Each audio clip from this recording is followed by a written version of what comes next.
मैं वैभव शुक्ला आज आपका पॉलिटिक्स का पोस्टमार्टम चैनल में स्वागत करता हूं। और अगर आपको ये वीडियो पसंद आए तो इसे लाइक शेयर सब्सक्राइब ज़रूर करें। दोस्तों साथियों, आज मैं बात करना चाहता हूं जो यूनियन बजट 2023 और 24 आया है उसमें हमें क्या मिला। एक आम इंसान जो सबसे ज़्यादा निगाहें टिकाता है बजट पे, गृहिणियाँ, नौजवान और स्टूडेंट्स, इनको क्या मिला उस पे आज हम कुछ चर्चा करना चाहेंगे। तो सबसे पहले मैं बात करता हूँ कि आदरणीय वित्त मंत्री जी ने बजट में क्या क्या दिया है। ये बजट एक जो होता है कि बुफे लगाया गया है चुनावी वादों की तरह, और चुनावी वादों का एक जो बुफे सजाया गया है 2023-24 में, क्योंकि 24 में इलेक्शन है, ये सब जानते हैं। तो उसके मद्देनज़र ये बजट पेश किया गया है। लेकिन इस बजट की तरह इसमें 4 लोगों को बिल्कुल नेगलेक्ट किया गया है।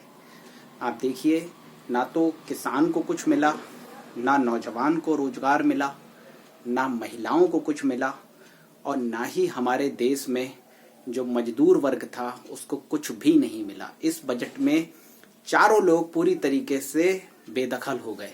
कैसे? सुनिए।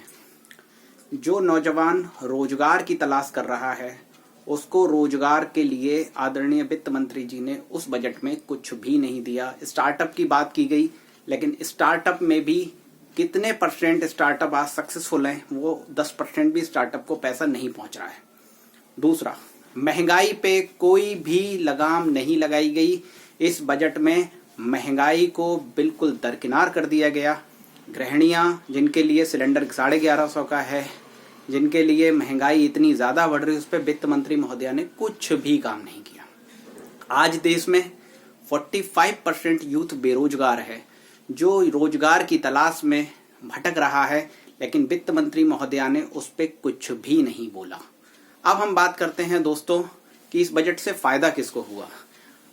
इस बजट से सबसे ज्यादा फायदा अडानी और अंबानी जैसे लोगों को होगा, क्योंकि 10 लाख करोड़ रुपए का जो निवेश है वो इंफ्रास्ट्रक्चर डेवलपमेंट का, 50 नए एयरपोर्ट बनेंगे। ये बात जरूर ठीक है कि इंफ्रास्ट्रक्चर डेवलपमेंट होगा तो डेफिनेटली देश में कनेक्टिविटी बढ़ेगी, सब कुछ है। लेकिन इससे कनेक्टिविटी तो बढ़ रही है, लेकिन सबसे ज्यादा हमारे उनको फायदा हो रहा है जो पूंजीपति लोग हैं।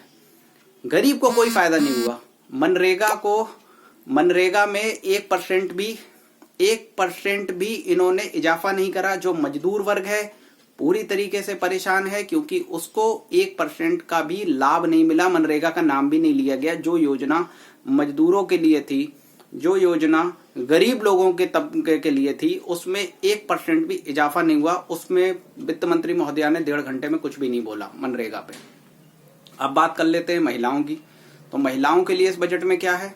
मैंने पूरे बजट को ध्यान से पढ़ा है। महिलाओं के लिए कोई नई योजना नहीं, कुछ भी नहीं। ओवरऑल देखा जाए तो ये बजट सिर्फ और सिर्फ पूंजीपति लोगों का बजट बन के रह गया, जिसमें महंगाई, बेरोजगारी और उस पर कहीं कोई बात नहीं हुई। सिर्फ बातें हुई हवा हवाई की, और ये जमीन पे क्रियान्वयन होगा जीरो। क्योंकि रीजन है कि लोग जानते हैं कि जो अब एक बात आई है सामने कि इनकम टैक्स स्लैब को 5 लाख से 7 लाख करा गया। लेकिन आप खुद देखिए, जब इनकम ही नहीं है तो टैक्स कौन देगा? जब इनकम ही नहीं है तो टैक्स काहेगा? देश में वित्त मंत्री महोदया ने खुद कहा हम 80 करोड़ लोगों को राशन दे रहे हैं। 80, तो एक बात बताइए, जब देश का इतने हालात बुरे हैं तो इनकम कहां से होगी और टैक्स कौन देगा? सब समझ से परे है। आप समझ सकते हैं ये बजट सिर्फ हवा हवाई जुमलों की एक बौछार है, जो आम जन तक कुछ नहीं मिला। इवन ऑल अगर आप देखा जाए तो बजट का सिर्फ सार पूंजीपति को बढ़ावा देना है। That's it. नमस्कार दोस्तों, थैंक यू वेरी मच।